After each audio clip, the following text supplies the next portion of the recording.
如今我们又来到你的施恩宝座前，要来与你亲近，求主与我们同在，安静我们的心，并且清洁我们的心。主啊，今天我们也要同时与你同桌，攻守圣餐。求主让我们透过这个圣餐，再一次明白我们跟耶稣基督紧密的关系。让我们再一次立约，奉献自己给你，求你悦纳我们。我们也同时恳求您，让我们明白，在圣餐的过程当中，我们是合一的群体，让我们同心合一的敬拜，蒙你的喜悦。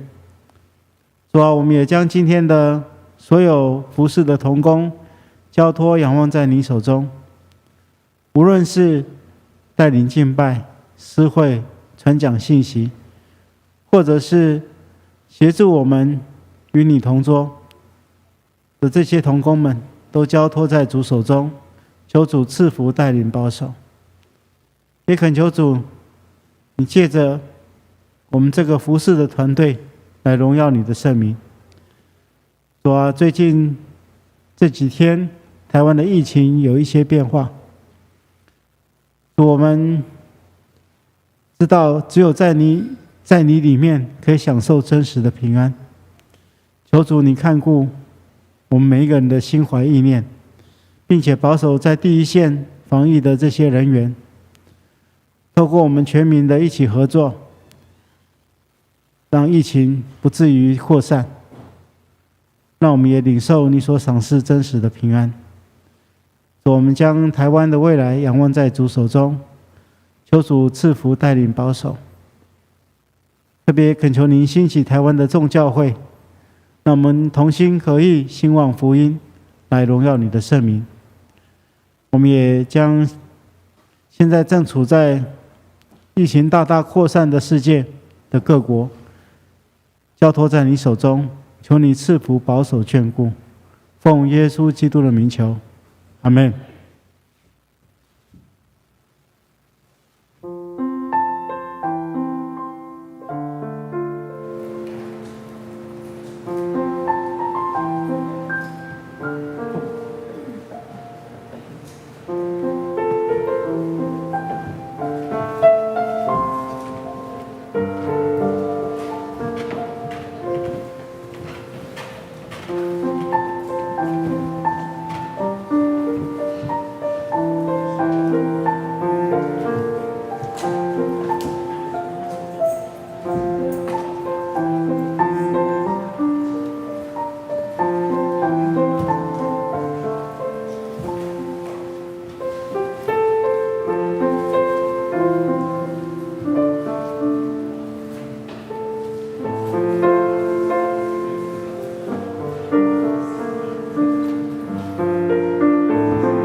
平安，平安。2021里，我们经历了疫情无情的反扑，导致教会实体礼拜的暂停，而这一停就长达半年的时间，这也大大的改变了我们对许多事情的看法。感谢主，纵使在这样的环境中，还是一直看顾保守我们。牧师说过，快乐跟喜乐是不一样的。在这种人心惶惶的情况下，很多人都感到不快乐。但正因如此，我们更要寻求喜乐。阿们吗？阿们。因为喜乐的心乃是良药，喜乐的心会赐给我们力量，好不好？让我们一同站立敬拜，求圣灵来到我们当中，赐给我们喜乐的心。我们一起拍手。主的恩膏，主的恩膏在运行，我感觉就在这里，我心充满了能力，要高举出生命，听见生命的声音，如风吹进我的心，我灵里的可惜，生命不可主的恩膏。主的恩膏在运行，我感觉就在这里，我心充满了能力，要高举出生命，听见生命的声音，如风吹进我的心，我灵已被更新，我喜乐，我有喜乐，我有平安的心。你生命每天充满我，赐给了我信心，我的生命充满赞美旋律，主耶稣的话语释放我心，主的恩膏，主的恩膏在呼吸，我感觉就在这里，我心充满了能力，要高举出生命。吹进我的心，我灵已被更新，生命已被复兴，我有喜乐，我有平安的心，你生命每天充满我，赐给了我信心，我的生命充满赞美旋律，主耶稣你的话语释放我心。我有喜乐，我有平安的心，你生命每天充满我，赐给了我信心，我的生命充满赞美旋律，主耶稣你的话语释放我心。我们再一次主的恩膏，主的恩膏在运行，我感觉就在这里，我心充满了能力，要高举出生命，听见生命的声音，如风吹进我的心，我灵已被更新，生命已被复兴，生命已被复兴，我有喜乐，我有平安的心，你生命每天充满我，赐给了我信心，我的生命充满赞美旋律，因主耶稣，你的话语释放我心，主耶稣，因主耶稣，你的话语，主耶稣，你的话语，因主耶稣，你的话语释放我心。哈利路亚！感谢主，你赐下圣灵来与我们一起敬拜。主啊，我们能在你灵里敬拜，是何等喜乐！我们现在要继续更多、更深的来敬拜你，与你相遇。我来到你宝座，我来到你宝座，献上我的祷告，在这宁静时刻，我听见你的声音，因为你的爱已经找到了我，使我配得走进你。在这安静的时刻，在这安静时刻，你聆听我呼求，享受在你的荣耀圣洁中，求你扬起脸来光照我的心，你是我心充满了快乐。主啊，你是我全然心靠，耶和华是我安然居住。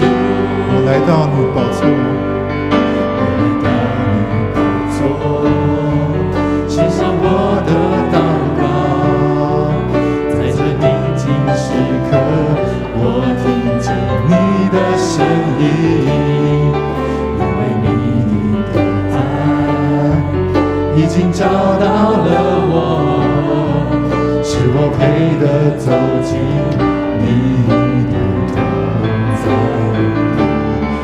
在这安静时刻，你聆听我呼求，享受在你的荣耀圣洁中，求你扬起脸来光照我的心，你是我心充满了快乐。主啊，你是我全然心靠，耶和华是我安然居住。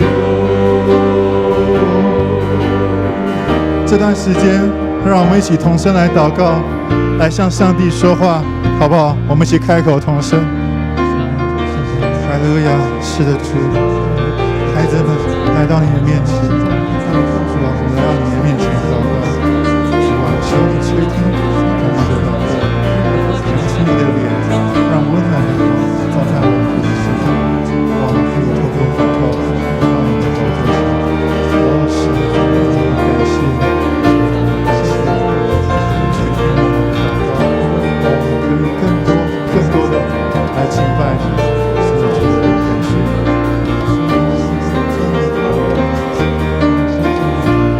好不好？让我们在一起举起手来向上帝说：主啊，求你扬起脸来光照我的心，你是我心充满了快乐。主啊，你是我全然心靠。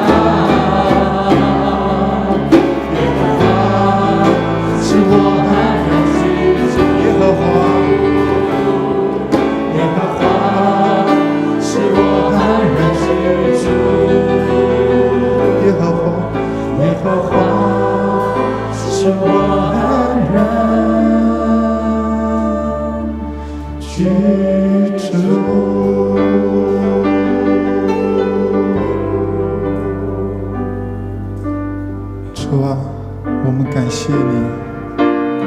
感谢你让我进入圣殿，与你一同敬拜。我们现在要继续用这首诗歌，更合一的一起来敬拜你。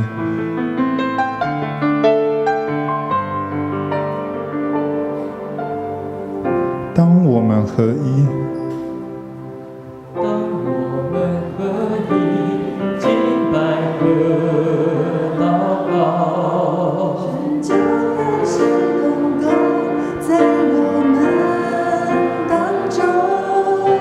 神的意念高过我们的意念，他的道路远超过重新合一。同心合一，同心合一，让我们放下自己心意，为那使命献上自己。同心合一，同心合一，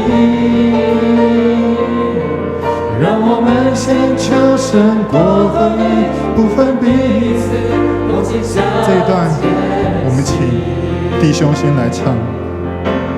当我们合一，敬拜和请姐妹来唱祷告，神就开始动工在我们请弟兄当中。神的意念高过我们的意念。请姐妹来唱。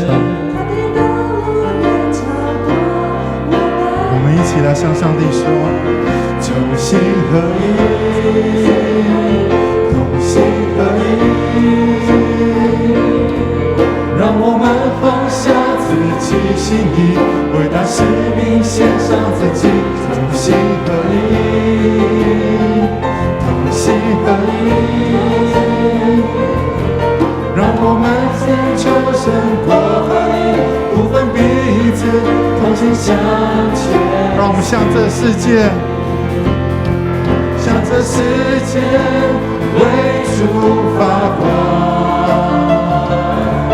可以寻求神国度蓝图，不在乎自己，体贴神心意，使用我们走遍世界各。让我们再一次向上帝说：向这世界为主发光，可以寻求神国度蓝图，不在乎自己，体贴神心意，使用我们走遍世界各地。我们再一起来说：重新合一，同心合一，同心合一，当我们放下自己心意，为那使命献上自己。同心合一，同心合一，让我们先求神国合一，不分彼此，同心向前。让我们在求神的国。让我们先求神国合一，不分彼此，同心向前行。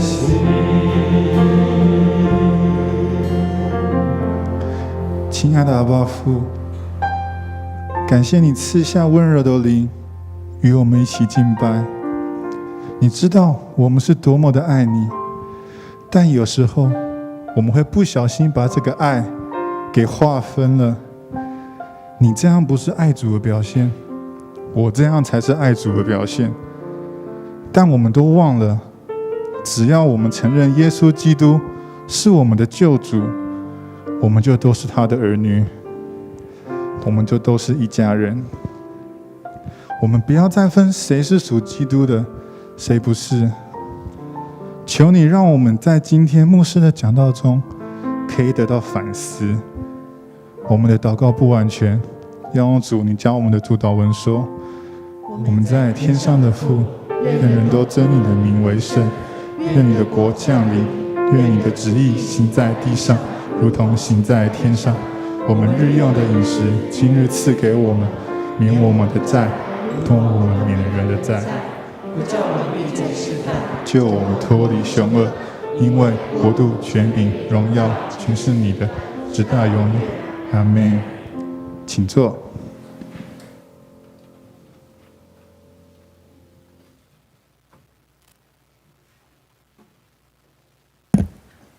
我们一起来攻读圣经。马太福音，不是，我们那个翻开圣经是马可福音9章38到41节。马可福音9章38到41节。约翰对耶稣说：“老师，我们看见有人奉你的名赶鬼，我们就禁止他，因为他不跟我们同伙。”耶稣说：“不要禁止他，因为没有人会奉我的名行神迹。”又马上转过来说坏话，攻击我。因为不反对我们，就是赞同我们。我实在告诉你们，无论谁，只因为你们是属于基督，而给你们一杯水，一定会得到奖赏。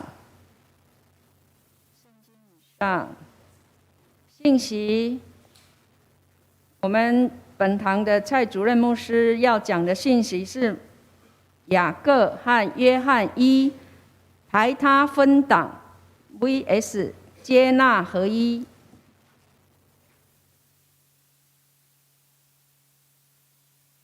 弟兄姐妹，大家平安。今天我们要来看耶稣的2个门徒，他们是一对兄弟，就是雅各跟约翰。大家记不记得上回牧师在谈到彼得的时候，我曾经分享过，跟耶稣最亲近的3个门徒就是彼得，还有雅各跟约翰。雅各跟约翰2兄弟是西比泰的儿子，他跟彼得一样，同样是在加百农捕鱼的这个渔夫。如果我们比较马太福音书第27章56节跟约翰福音书第19章25节，我们可以这样推测，就雅各跟约翰的母亲也许就是主耶稣基督母亲玛利亚的姐妹，所以这一对兄弟可能就是主耶稣基督的表兄弟。那今天我们要来看他们2个人的性格上面到底有什么可以成为我们的借鉴的。在领受上帝的话语之前，我们同心来祷告。亲爱的主，我们感谢赞美你的恩典，谢谢您透过圣经当中的人物他们的性格描述，来帮助我们思想我们生命当中的问题。求主开我们心里的眼睛，让我们可以透过你的话语再一次得到改变更新的力量。我们这样祷告，奉耶稣基督的圣名求，阿们。好，首先我们来看这一对兄弟他们的性格。那圣经当中对他们性格有一点描述。我们如果看马可福音书第3章17节，这样说：西比泰的儿子雅各和雅各的弟弟约翰，耶稣给他取个外号叫做半尼奇。半尼奇这个字是2个字合在一起的。半尼可以说是孩子、儿子的子。那奇的这个字就是雷的意思啊。所以如果你去看那个台语的圣经的翻译翻译作雷公阿囝就是雷子那意思是什么？现在中文译本把它翻译得很清楚，就是他们是性如暴雷的人，就性格上面他们非常暴力非常暴躁。那我们就可以知道说，这2个兄弟他们在性格上是脾气不好，性格很直、很暴躁的2个兄弟。那我们可以从一段经文当中来了解。这段经文记载在路加第9章51到56节。这段经文是说，耶稣要升天的日子到了，然后他就决心要到耶路撒冷去，他就派了一些先遣部队去，然后他们来到了一个撒玛利亚的村庄，结果那个地方的人不欢迎他们。结果这个性如暴雷的这个约翰就很生气啊他就跑去跟耶稣说，这对兄弟就跑去跟耶稣说：“主啊，你要我呼唤天上的火来烧灭他们吗？人家只是不欢迎他们而已，他们就要从天上降火把它消灭所以这个性格是非常暴力的但是耶稣就转身过来责备他们，他们就往别的村庄去。可见这两兄弟的确是脾气不是很好。我们知道脾气不好是个人的性格，但是它可能会影响生命的结果。圣经告诉我们说，生气却不要犯罪，不可含怒到日落，也不可给魔鬼留地步这个留地步这个台语的圣经翻译得很好，就是留一个缝隙，留一个缝隙让魔鬼可以攻击。通常一个人发怒是一个人的性格了那我们几乎没有一个人没有生过气嘛。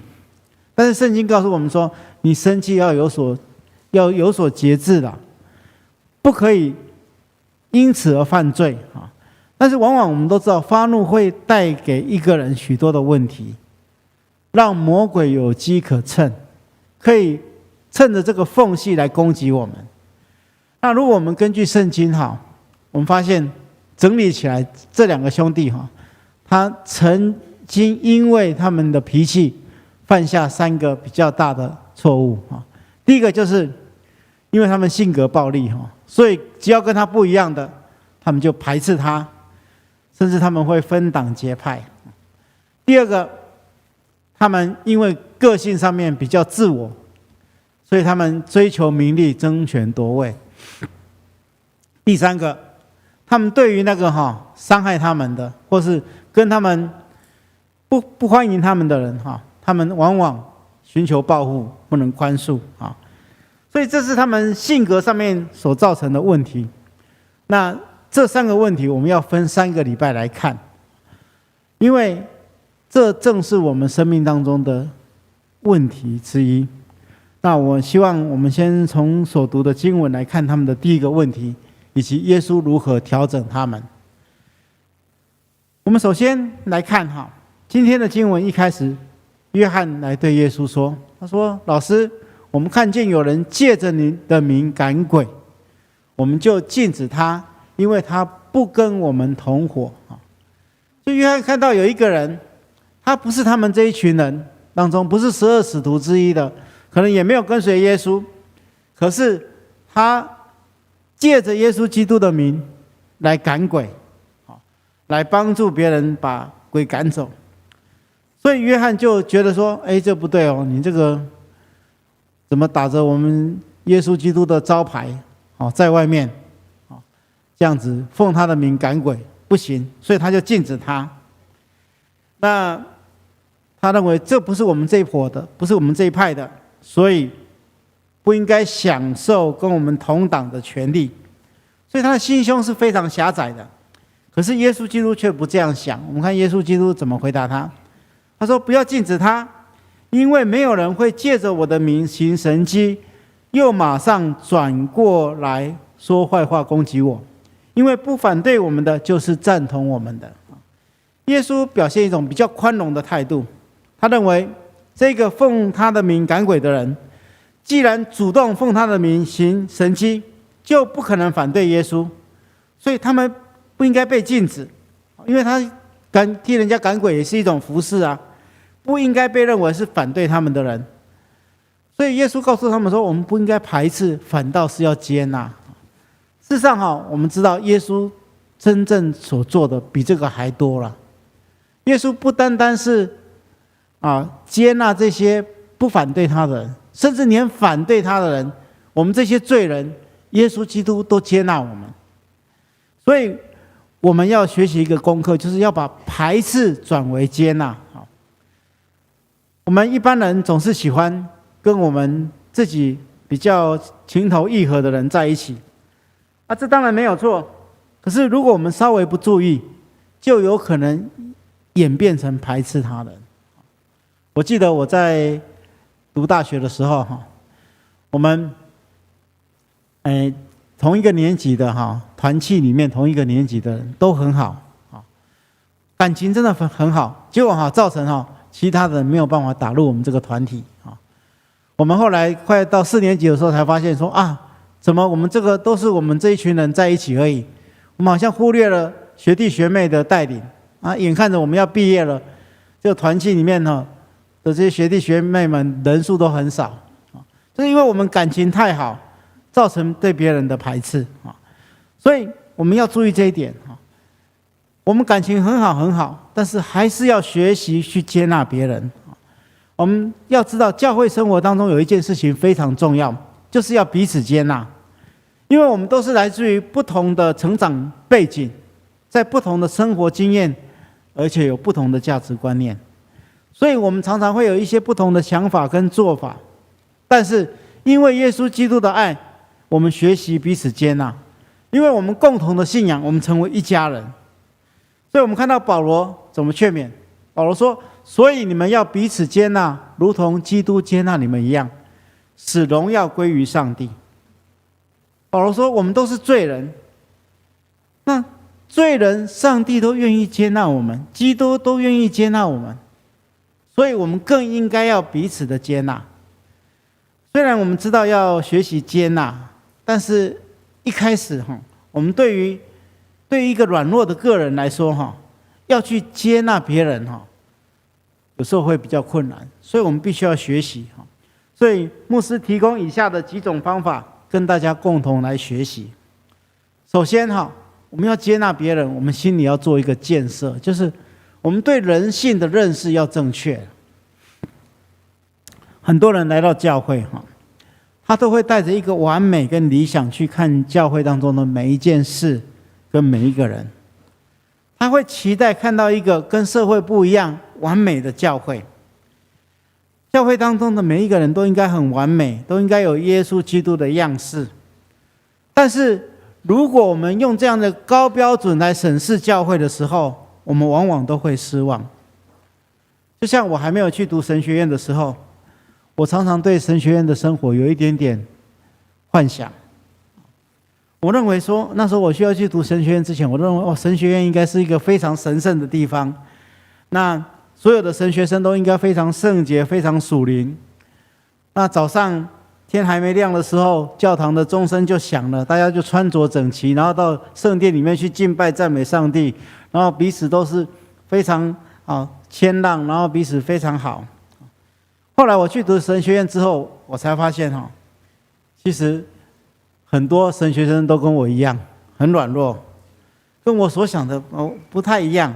神学院也是一个小型的社会，当中也有许多来自于人性的软弱。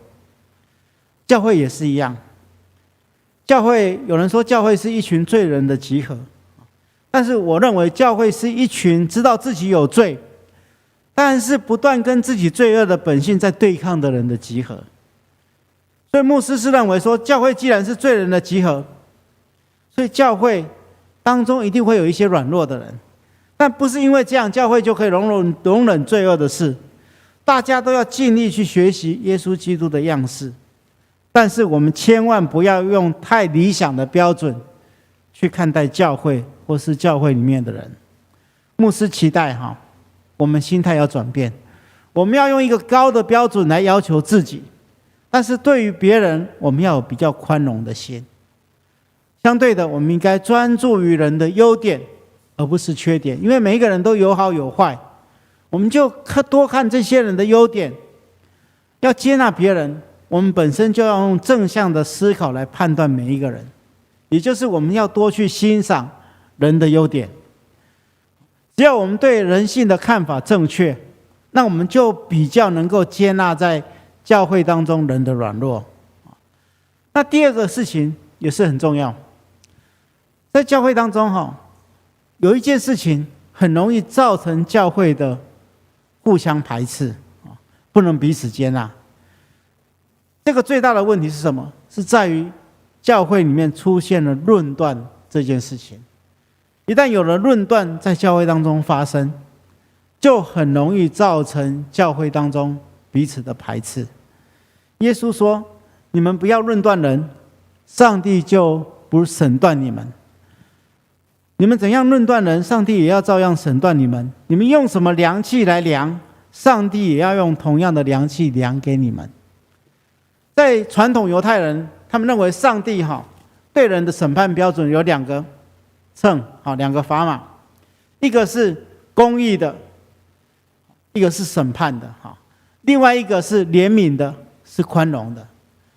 他说，如果你用公义审判的量器去对待别人的话，上帝也用这个量器去量你；如果你用怜悯、用宽容的量器去量别人的话，上帝也用同样这个量器去评断你。所以我们要知道，论断这件事情是上帝的主权，我们人不能去论断别人，因为你一旦去论断别人，就是表示你要做上帝的工作。所以这是非常重要的。有一个牧师叫做华里克，他提到了，当一个教会里面有人开始批判某些弟兄姐妹的时候，有4件事情会发生。第一件事情，一旦有论断的时候，我们马上就失去我们跟神的关系，因为上帝不喜欢我们去论断别人。然后第二件事情，在论断的过程当中，我们就暴露了自己的骄傲了。我们认为我们要做上帝的工作嘛，因为论断是上帝的工作，我们要做上帝的工作，我们就使自己骄傲，我们认为我们比别人好，所以我们要审判别人。那这样子，因为骄傲是最大的罪，所以会招来上帝的审判。而且论断是伤害教会的利器，它会造成教会肢体的彼此伤害，包含你自己。所以论断是教会最大的致命伤，我们不应该随便论断，我们可以做的是判断。那一旦我们判断了之后，也许有些人有不合宜的事情的时候，牧师要告诉大家的第3点就是，我们对上帝的依靠要坚定了。因为要接纳跟我们一样的性情的罪人，其实是一件很困难的事情，所以我们对上帝的依靠就要坚定。我们如果真的透过我们的判断发现某些人真有不合宜的事情，我们不要论断，不要给他审判，不要指责，反倒是要用宽容的心，知道也许我们站在他的立场也会犯了同样的错误。我们应该多为这些事情祷告，求上帝给我们智慧，让我们去面对这样的事情。如果我们会学习这几点，我相信在教会里面就比较容易去彼此的接纳。那我们看到雅各跟约翰他们生命当中的这个问题，他们不止排斥他们，我们也看他们的潜意识当中，他们是分党结派的。他认为这个人跟我们不一样，不同伙的，所以我们就不应该，他不应该享有我们这个团队的福利，所以他把人分别分党分派。所以这时候我们就要学习另外一个功课，就是合一的功课。我们看到在约翰福音书第17章，这是记载的耶稣要离开门徒的时候，他为门徒做了一个祝福的祷告。如果我们仔细看这个祷告的内容，我们发现耶稣祝福的内容是什么？希望他的门徒能够合一。他这样说：我不但为他们祈求，也为那些因接受他们信息而信我的人祈求，愿他们都合而为一。他说：父亲啊，愿他们在我们的生命里，正如你在我的生命里，我在你的生命里一样，愿他们都合而为一。为要使世人信我是你所差遣的，你给我的荣耀我也给了他们，为了要使他们合而为一，像我们合而为一一样。所以耶稣为他们祷告，他们这段经文当中合一出现了几次，希望他的门徒合一。耶稣为什么会做这样的祈求？因为他明白在一个教会的团体当中，每个人或多或少会有不同的意见，而在不同的意见下必须要寻求合一的心。我们首先来了解什么是合一。很多人认为所谓的合一就是使教会当中所有的意见都完全相同，其实这不是合一啊。有些人认为合一是什么？所有的教派都取消，全部都用同样的制度，这也不叫做合一，这叫做统一啊。但是我们知道，上帝是一个多彩多姿、智慧充足、丰富的上帝，他不希望我们统一啊，他是要我们合一。合一是在不同当中寻求共同的使命跟目的。我们首先来看合一有3个提醒。首先第一个我们之所以可以合一，是在于我们有共同的信仰。我们有很多的不同，但是因为我们有共同的信仰，所以我们能够合一。我们看到保罗怎么说的？保罗说：“我有一个身体，我有一个圣灵，正如上帝呼召你们来享有同一个盼望。我有一个主，一个信仰，一个洗礼。我有一位上帝，就是人类的父亲，他在万有之中统御万有，贯彻万有。”保罗说，合一的表现在于一个身体这个身体是以耶稣基督为头的身体，在于一个圣灵，是上帝的灵，一个指望是因为信耶稣而有的盼望，一个主就是耶稣基督，一个信就是对于上帝独一上帝的信仰，一个洗礼是在于信徒与耶稣基督死和复活的认同，而所有合一的源头就是在于天父上帝。我们因为有这样的信仰，就是对于耶稣基督的信仰，我们所以可以合一。虽然我们有很大的不同，我们性情不同，意见不一定相同，但是因着同一个信仰，我们可以同心合一的彼此合作。每一次在开教会的会议的时候，我通常在会议开始之前，我都会问教会的可能长子们、小会员们，或是开会的人，他说：“我们开会的目的是什么？”很多人都会说，开会的目的是为了要协调，为了要推动事工，为了要进行事工，或是分配事工。这个当然都没有问题，都没有错。但是开会最主要的目的就是要寻求上帝的心意。我们个人有很多不同的角度、不同的意见，在看某一个相同的事题。我们在看这个相同的事题，经过大家提供不同的意见，我们共同在这些不同的意见当中去寻求什么是上帝真正的心意，我们就愿意照着上帝的心意这样去做。因为我们明白我们是一个合一的群体。待会我们要攻守圣餐，圣餐其实就是一个合一的象征。有神学家认为说，圣餐其实是代表基督徒的生命。你们待会会看牧师在主持圣餐的时候，我首先会拿起一个饼，对不对？然后接着会怎样？会祝福，祝福之后会把它剥碎，剥碎会分给大家。这是代表一个基督徒的生命。我们都是被拣选、被祝福、被破碎去分享。然后当我们每一个人，当小会员把圣餐的饼拿给大家，把杯拿给大家的时候，有没有人马上把它喝下去，把它吃下去？没有。你们都会一起等待，在那边默想等待，所有的人都拿到饼，而这个饼是从同一个饼分出去的。所有的人都拿到杯，这个杯是从同一个杯一起分出去的。然后牧师会说一句：“让我们一同来领受。”我们这时候才一起来领受耶稣基督的身体。因为耶稣基督破碎的身体，他所流出的宝血，使我们合而为一，成为合一的一群。所以在每一次攻守圣餐的时候，你要明白，虽然我跟隔壁的人，我们有很多不一样的地方，但是因着耶稣基督，我们成为一家人；因着耶稣基督，我们成为合一的一个群体。那合一要表现在什么地方？合一就是表现在于恩赐的配合。我们觉得上帝是那么样的奇妙，他让不同的恩赐的人组成教会。我们当中有些人很会关心别人，有些人很有讲道、教导的恩赐，那另外有些人很会执行事工。上帝把不同性格、不同恩赐的人都放在我们教会里面。让我们可以学习合一的功课。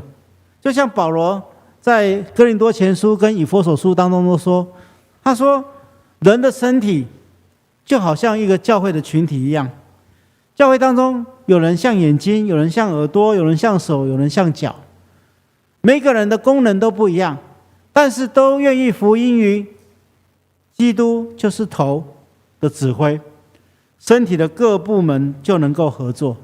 同样的，我说过，我们当中有很多不同的恩赐，我们就把我们的恩赐贡献出来，一起完成上帝交代我们的工作。所以合一的表现是在于我们彼此用恩赐去配合，来推动上帝国的施工。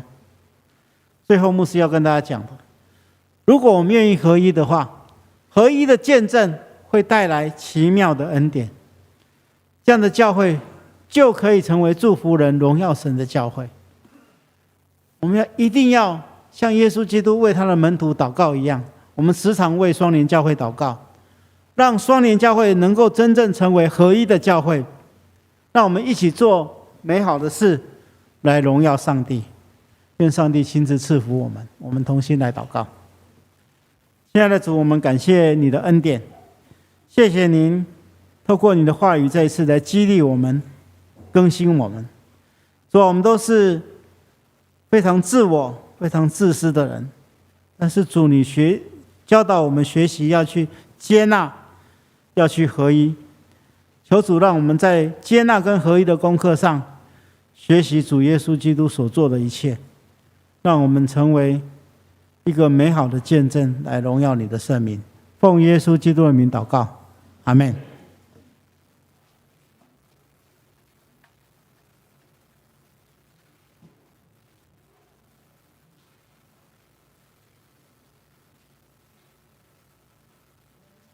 我们来用使徒信经，我们来告别我们的信仰。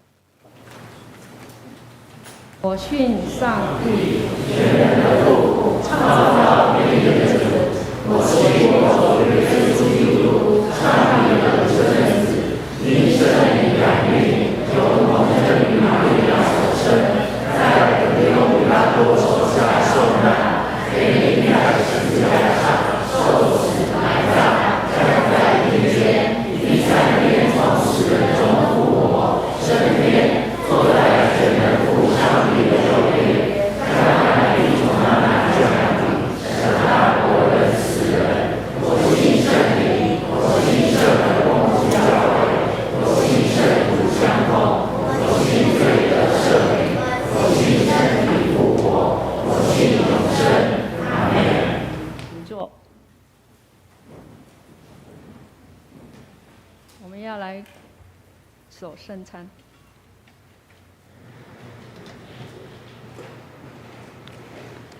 奉主耶稣基督的名，欢迎凡属于他的教会，按照教会的规矩，就是已经接受过成人洗礼或是坚信你的弟兄姐妹，一起来与主同桌，恭守主的圣餐。请大家注意来听主耶稣所说恩典的话。耶稣基督说：凡劳苦担重担的人，可以到我这里，我要使他们得着安息。他说：我就是生命的粮，到我这里来的，必定不饿，信我的永远不渴。凡父所赐给我的人，必到我这里来，到我这里来的，我必不丢弃他。愿主耶稣基督的恩典与大家同在。亲爱的弟兄姐妹，请你们注意听主耶稣设立圣餐的话，就是在新约圣经当中保罗先生所说的：我当日传给你们的，原是从主所领受的，就是主耶稣被卖的那一夜，曾经拿起饼，祝谢，拨开说：这是我的身体，为你们舍的，你们当如此行，为的是纪念我。吃完后，也照样拿起杯，说：这杯就是新约，是我的血所设立的。你们每逢喝的时候，当如此行，为的是纪念我。你们每逢吃这个饼、喝这个杯，是表明主的死，只等到他再来。亲爱的弟兄姐妹，当耶稣基督被卖的那一夜，曾经拿起饼来祝谢，我们一起照他的模样来感谢上帝，同心来祷告。亲爱的主，现在我们遵照耶稣基督的命令摆设这个宴席，为了纪念主耶稣基督永远赎罪的祭。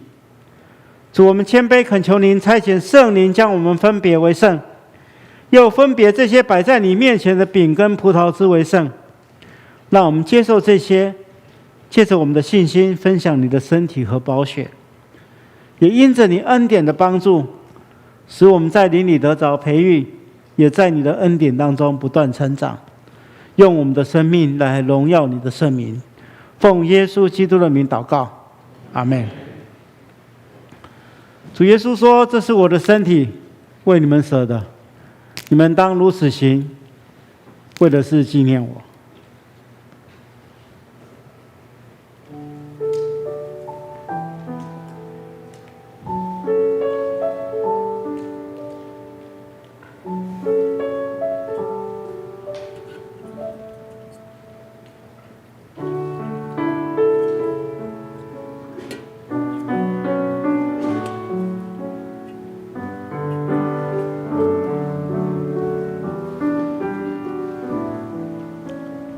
好，我们伸出我们的手来迎接这个圣餐。我们请小会员拿给各位。好，我们伸出我们的手来拿。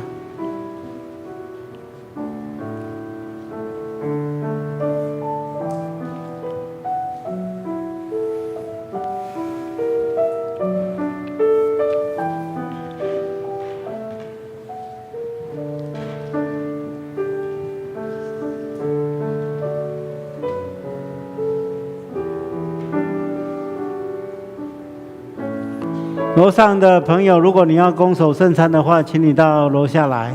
好。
这是基督的身体，为我们舍的，我们应当如此行，为的纪念他。一起来领受。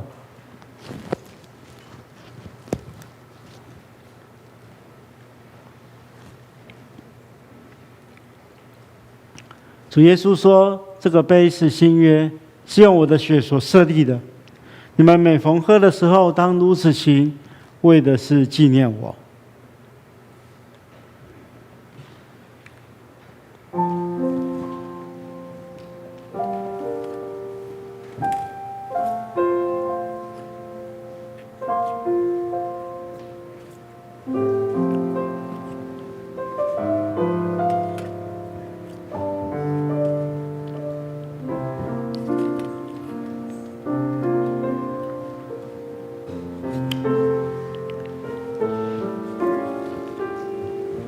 我们用敬虔的心来领受这个杯。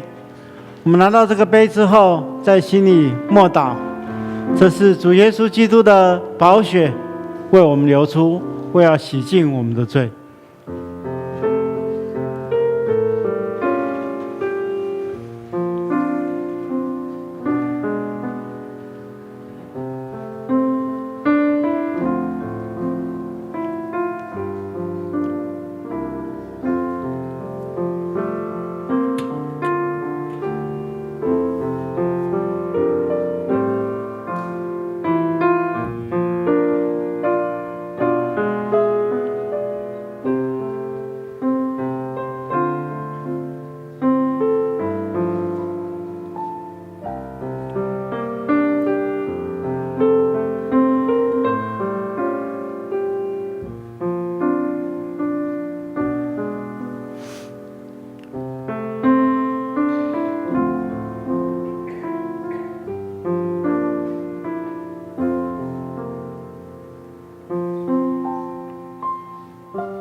这个杯是新约用耶稣基督的血所设立的，我们每逢喝的时候，当如此行，为的是纪念他。一起来领受。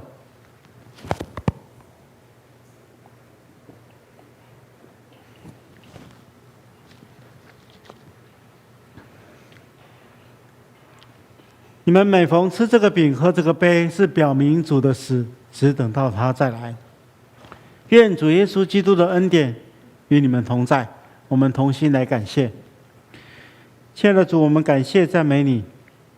那我们借着领受你的圣餐，再一次明白，我们是满有圣子奥妙身体的肢体，也是受祝福忠实的信徒，也是你永远国度的后裔。亲爱的上主，我们谦卑恳求你，当我们再次奉献我们自己成为活祭时，求你悦纳我们，也同时求你的慈爱帮助我们能够持续这个圣洁的交通，从今以后更能用我们的生命来荣耀你。奉主耶稣基督的名，阿们。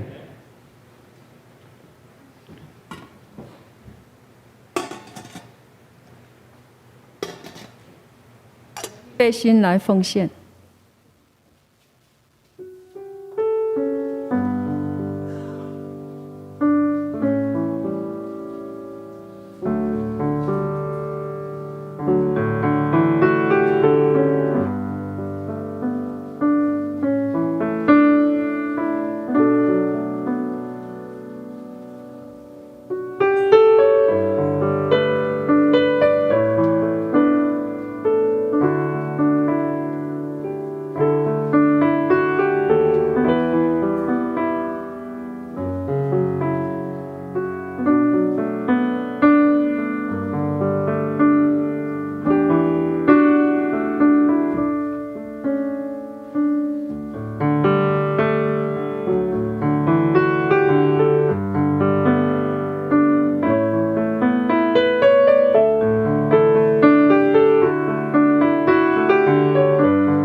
起立，我们一起来做奉献祷告。感谢主赏赐平安喜乐，现在奉献主所赏赐的金钱、才能，作为圣工之用，求主悦纳，靠主名，阿门。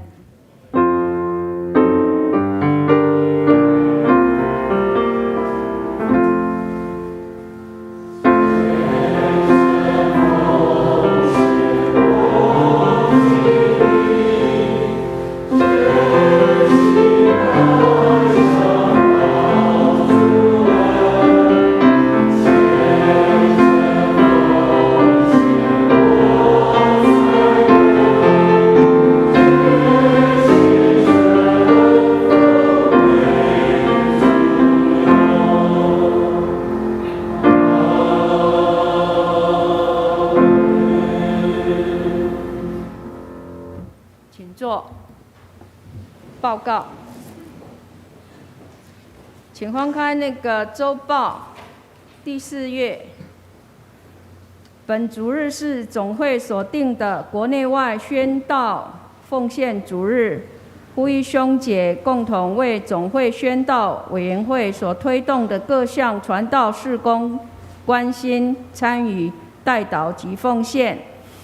本主日下午3点在10楼礼拜堂举行吴炯豪牧师就任关怀牧师受职感恩礼拜，欢迎兄姐参加，或是扫 QR Code 参加线上直播礼拜。吴牧师主要负责在本会的社会福利基金会事工，负责新庄牧区的牧养和关怀。再翻开周报的第6页，第6页那个寒假的篮球营，因为那个疫情场地无法借用取消，那请各位兄姐就不要再报名了哈。再来第7页，社会福利慈善基金会报告，2021年的岁末温馨年菜送到家的活动，我们要给弱势家庭或是长辈满满的祝福关怀。那我们目标是123户的关怀户数，每户1份年菜7菜，一份1000块。那若有要奉献的，请洽办公室或是基金会。以上报告，请牧师关怀来宾。大家平安。首先来介绍第一次来跟我们一起敬拜的弟兄姐妹。这边有几位，第一位是谢范琪小姐。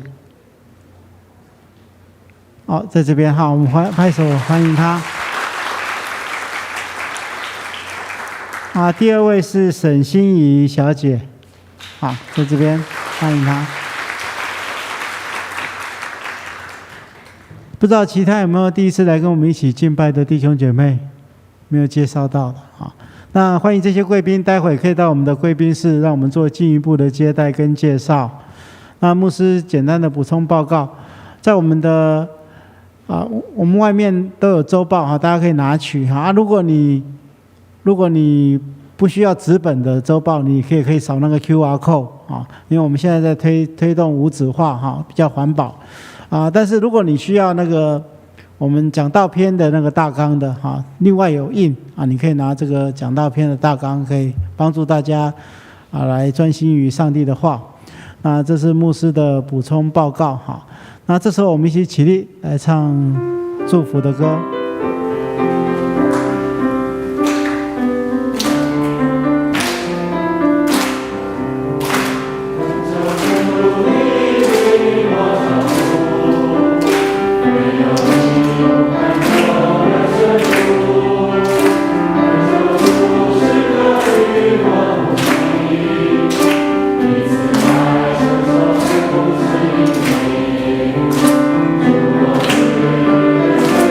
你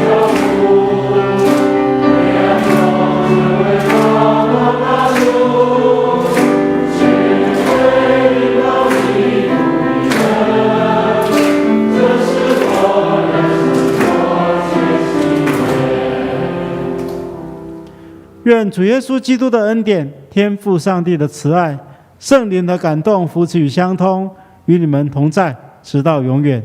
阿们。好，我们互相请安问候，愿上帝亲自赐福。